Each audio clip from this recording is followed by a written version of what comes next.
I found out my boyfriend was cheating, so I left and never told him I was pregnant. Now, 7 years later, he showed up at my door demanding full custody of our son. I, Sarah, am 28 years old and have a 7-year-old son named Jacob.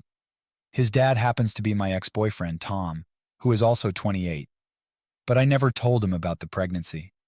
Tom and I got together in college, and after we graduated, we got an apartment together and lived there for a while.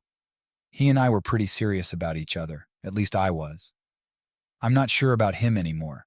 I tried to talk to him about marriage once, and less than a month after that, I found out that he texted his ex and complained to her about how clingy I'd become. He told her that he needed a break from me, and so they made plans to go on a romantic trip together. I'd only found out about all of this because she replied to one of his texts at night while he was asleep, and I saw the notification. He changed his password, but I knew what it was. So I unlocked his phone, checked out the text from his ex, and uncovered weeks' worth of texts exchanged between them, where they were either talking about how stressed out he was with me or flirting like nobody's business. I was shattered when I found out and cried myself to sleep because I was completely head over heels in love with him at the time. We'd been together for almost 3 years by then, so I thought that marriage was the next logical step and that he'd be okay with me discussing it. I didn't intend on getting married that very second, but I just wanted to make sure that it was on the cards for him at some point, like it was for me. I wanted us to be on the same page, but unfortunately, he was reading a whole other book. It was just that one night that I allowed myself to cry, but from the next day, I pretended as if nothing was wrong and behaved perfectly normally, so he wouldn't get the hint that I knew about his cheating. He was supposed to go on that trip with his ex a few days after I found out, and I planned to stay with him for those few days. Then, while he was away romancing his ex, I'd leave without a word or an explanation and cut ties with him for good. And that's exactly what I did.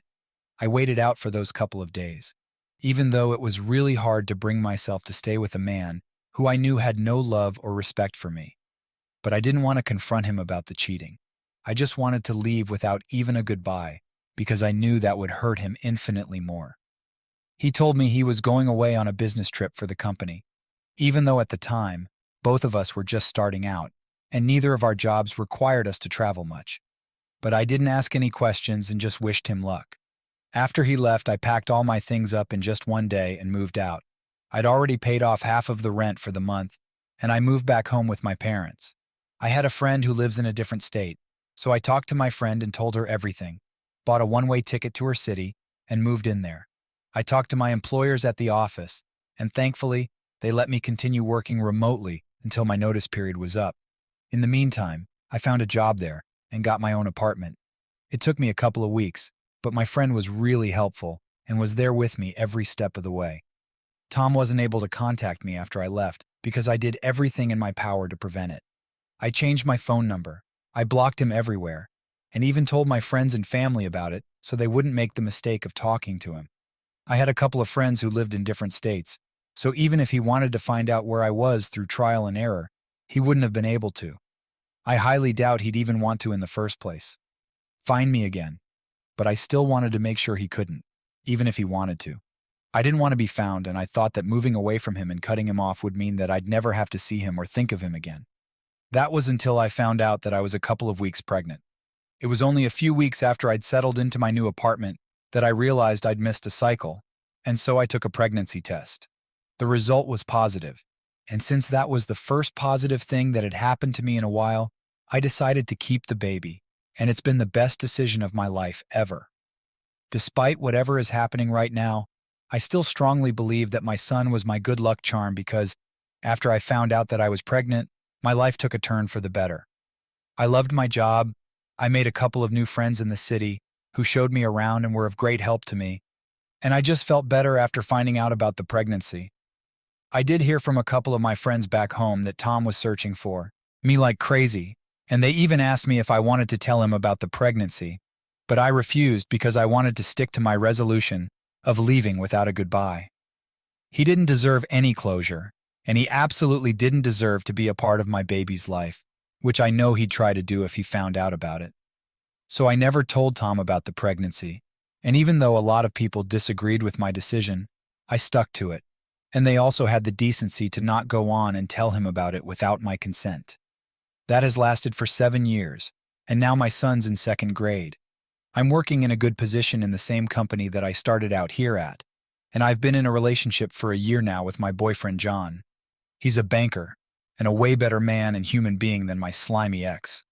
It was all going so well for me until 3 days ago, when Tom turned up at my door with a legal notice demanding full custody of my son.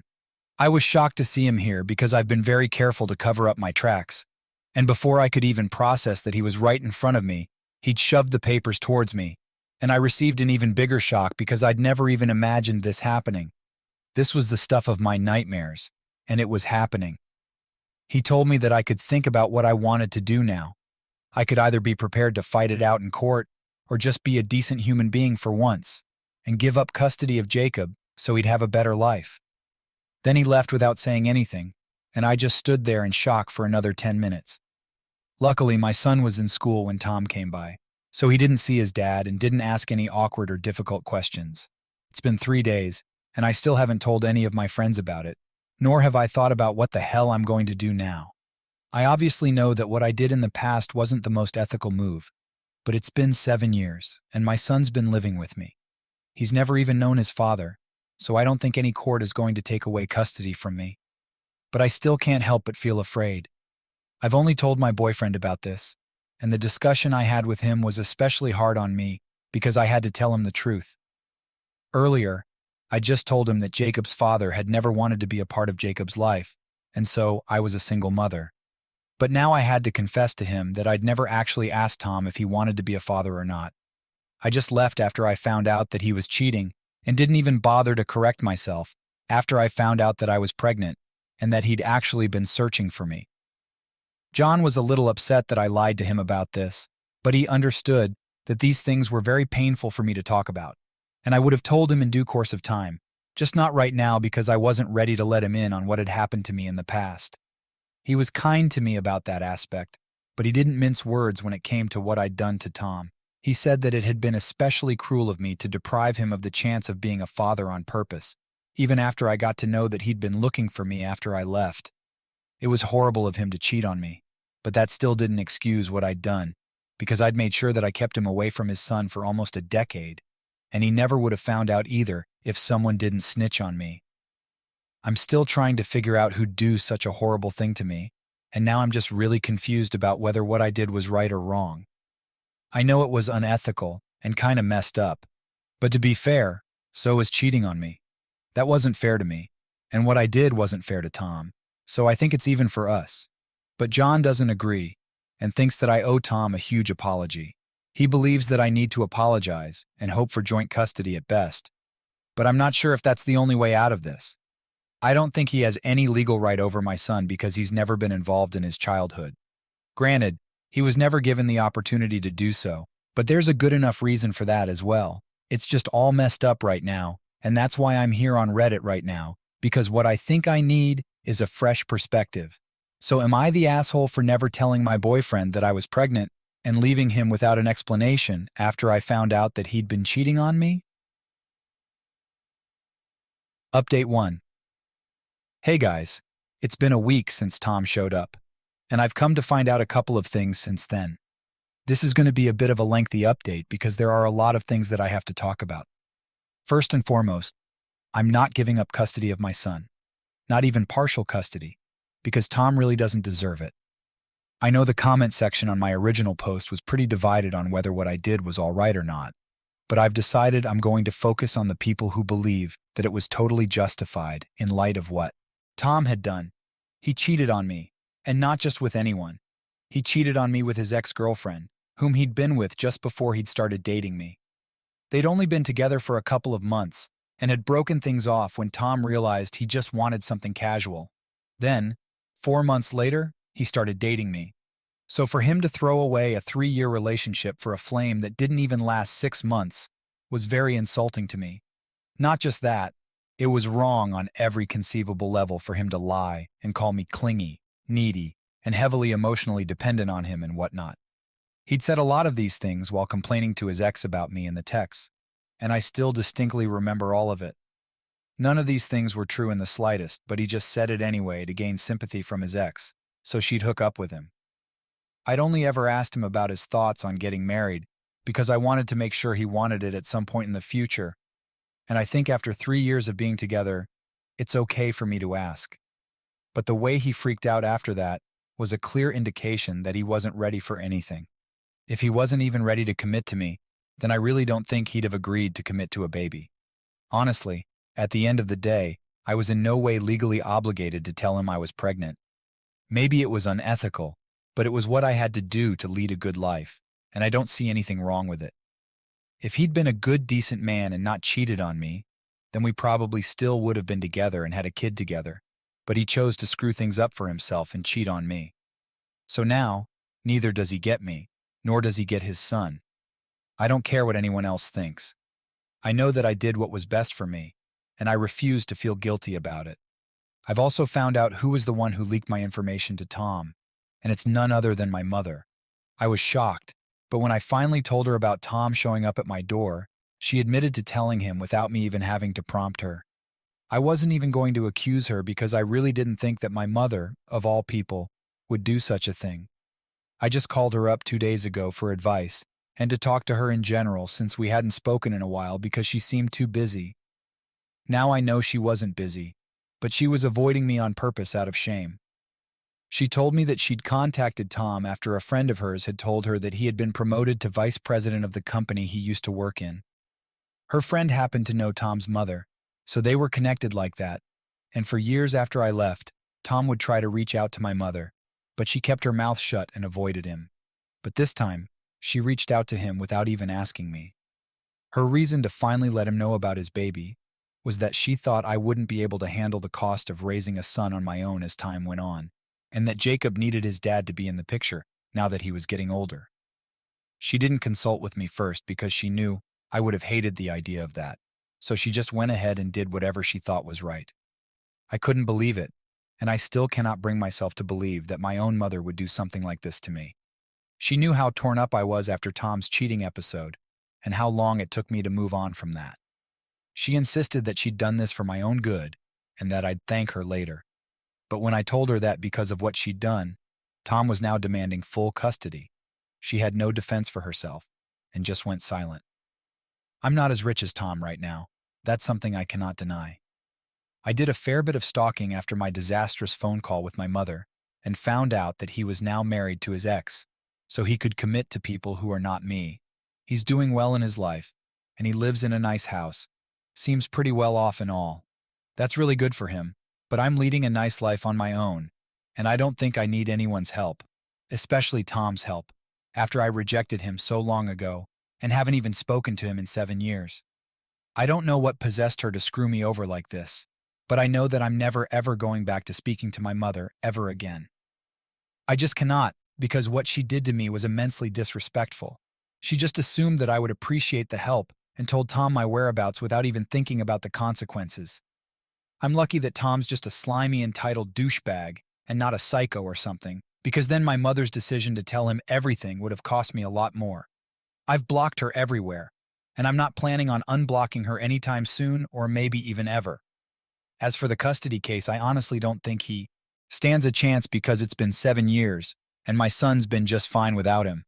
At most, he can probably get visitation rights, or maybe even partial custody if his lawyer is great, but I really don't think he'll be successful in getting full custody at all, and he has nothing on me either. Like I can accuse him of cheating, which is why I left and never told him about Jacob. But I've never demanded any child support or anything, so he has nothing on me. I even have all the pictures of his conversations with his ex back from when I first found out. I've never used it back then, but I'd taken photos just in case I ever needed them, or if I maybe wanted to expose him at some point. I never used them, but they're going to come in handy now. I've been in talks with a lawyer for a couple of days, and we're going to respond to the custody petition soon. John isn't happy about any of this, but he knows that ultimately it's up to me what I want to do, and he can't change that. If I'm being honest, I'm also reconsidering my relationship with him because his morals are kind of really different from my own, and I think he's not taking this as well. He's not been supportive at all and has actually been really distant and weird about all of this. I don't know what it is, but just something about the way he's been acting is really off-putting for me, so I might be rethinking this whole relationship right now. Update 2. Hi, so Tom and I are going to meet with a court-appointed mediator first for the custody case. We're meeting the day after tomorrow, and to say that I'm stressed out would be a huge understatement. I've talked to Jacob about all of this, and he's a little confused because, so far, he believed that I'd never been in touch with his father. Of course, I've never told my son the truth about why his dad's not a part of his life, but whenever he'd ask, I'd just tell him that we left him behind and reassure him that if his father had ever known him, he would have loved him. But unfortunately, he never found out. That was satisfactory for him, and he wouldn't push more. I intended to tell him about who his dad was and the real reason behind his absence in our lives on his 16th birthday when he was old enough to make a call on whether he wanted Tom in his life or not. But I guess I'm going to have to mentally prepare him for this right away, just in case this goes to court and he's dragged into it. So far, Jacob knows that his father is back, and he wants to spend time with him because, of course, I can't tell a 7-year-old what custody means. I don't know what's going to happen, but I guess he'll be allowed to have supervised visits for a while. I'll have to put up with that for the sake of the case. I just hope Jacob doesn't take too much of a liking to his father, because I really cannot afford to lose the little guy. It's selfish, I know, but I just cannot do this, especially when I know how hard I've worked to have the life I want and give my son the life he deserves. Tom cannot just swoop in and take it all away from me. My mother has been trying to contact me for days now, but I'm not responding to any of her calls and texts. She's been using my dad's number to contact me when he's not around, because she knows that I'm not going to block my father. He's been great, really supportive, and has even said that he was very upset about what my mother had done. They've been fighting for a while now because my dad's upset with her, and she thinks what she did was for the best. The last time we called, my dad said he was getting sick of her, so he was thinking about moving in with his brother for a couple of days until he felt ready to come back or something else. I'm not 100% sure, but I think he was hinting at leaving my mother, and I really don't know how to feel about that. They're my parents and have been married for more than 30 years, so I feel kind of guilty, but I know I don't need to. It's just that there's a lot of fighting and toxicity in the air right now, what with my parents fighting, John and I growing apart slowly, and Tom coming back with a lawyer to take my son away from me. Everything's just in a really messed up place for me right now, relationship-wise, which just sucks. Update 3. So, John and I broke up. It's been 1.5 weeks since the last update, and today we finally had the talk. He'd been acting all weird and distant the past few days ever since I told him that I wouldn't be apologizing to my ex or giving him custody, and he didn't take that well. I did apologize to John for lying about Tom's history with me because I'd never told him that I'd been the one to hide my pregnancy and my baby from him on purpose after he cheated. But apart from the lying bit, I don't think I had anything to apologize for. So had he broken up with me for lying, I wouldn't have had any issues. But he told me that he couldn't bring himself to be with a woman who had no morals, all because I didn't give my cheating ex the opportunity to be a father after finding out that he'd been trying to hook up with his ex behind my back. That wasn't cool, and what could have been a civilized discussion turned into a really nasty fight, which ended with him storming out after calling me a manipulative B-word. But at least it's over now, and I don't have to deal with him. The custody meetings are going well, and by well, I mean they're working in my favor, which I'm really happy about. We've met twice so far, and in the first meeting itself, it was established that I had my reasons not to want Tom around me and my unborn baby, thanks to all the cheating and the things he'd said about me behind my back to his now wife. So it's been agreed upon that what I did back then can't be held against me moving forward. Of course, I wouldn't mind if Tom got visitation rights or something, so we've all agreed that he can meet Jacob a couple of times a month, but they're all going to have to be supervised visits, and it has to be on my terms since I'm his primary parent at the moment and have been since he was born. The process isn't over yet, so I'm still yet to see what's going to happen ultimately. Tom can still cancel all of this and take things to court if he wants to, but I don't think he will, since after the first meeting where I brought up the cheating, he did approach me afterward to apologize to me. He told me that he was young and stupid and that mentioning marriage had just really freaked him out, which is why he did what he did, and that he was really and truly sorry about it. I forgave him because it's really water under the bridge at this point. I'm happy, and so is he, And right now, what matters to me the most is my son's happiness, and I don't want him to grow up and resent me for not letting him have a relationship with his father, even when I had the chance to. Tom's told me that he and his wife have no kids of their own, and as soon as my mother told him about me and Jacob, his first thought was to get pissed off. But now that he's seen me in person, it's not that easy for him anymore because he doesn't want to take away my son from me either, knowing that I've raised him all on my own. So we were verbally able to agree on the fact that we were going to put our personal differences aside and do what was best for Jacob. Hopefully, by the next meeting, everything will be finalized because I just want to let the past go happily. Update 4. Hey everyone, first things first, Tom and I have been able to work out an arrangement where he and his wife fly out here to meet Jacob and spend some time with him a couple of times a month to build a relationship with him. Once he's a little older, we can rethink the custody arrangement. Both of them were incredibly thankful to me and wouldn't stop sending me thank you cards and gifts since I finally unblocked them. I figured since we were going to have to be parents to Jacob now, we might as well do a good job at it. We're not friends, but co-parenting is a job that's going to need us to cooperate, and we need a good relationship for this to work. We're living in 2 different cities currently, so it's going to be a little difficult, but maybe by the time we have to go over the custody arrangements again, I'll have moved back home. I'd come here to escape my past, but now I guess I'm ready to go back because I have nothing to run away from anymore. It all sounds dramatic, but it's true. As for my parents, no points for guessing, but yeah, they're getting divorced. Good for my dad, honestly. My mother always had been a bit of a control freak, and that had led to some problems in their marriage earlier as well, but never at this level. I guess all's well that ends well, but even then, what my mother did was just not acceptable. I'm hoping for a quieter life now, and I'm sure I'll get it because my conscience is clear, and everything that was in the past has been left where it belongs.